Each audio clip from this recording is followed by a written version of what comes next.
This is a follow-up to my video about how to access past life gifts by altering the way that you look.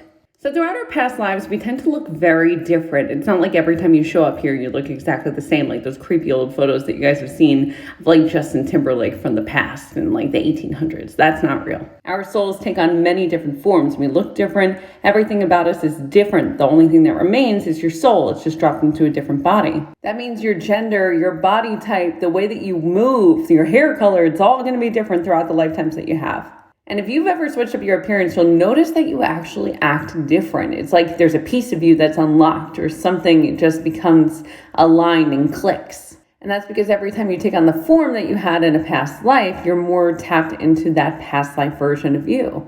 While I may look like a natural redhead, my hair is naturally black. And when my hair is black, I'm more like the past life version of me that had a life in Scotland where I was more of a loner, an introvert, someone who really didn't think about other people. It can work both ways. You can tap into gifts or you can tap into limitations. So if this is something that interests you, what you want to do is start with past life work where you really tap into different versions of your soul and see what was going on in those past lives.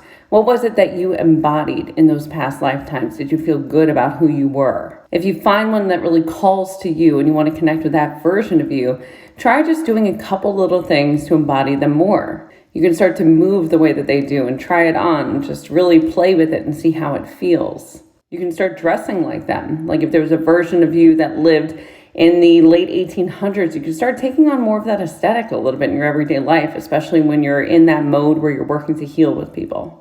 But the most important thing about all this is to have fun, to really have fun playing with this new aesthetic, to have fun playing with different hair colors and trying on different outfits and really moving differently and see if you can invoke that piece of you that existed long before. When I work with clients, something that I notice very often is when they find the version of their soul that feels the most like who they want to be now, they start showing up a lot bigger in this lifetime. If you have a past life that you already know about that you want to embody, drop it in the comments. I want to hear all about it.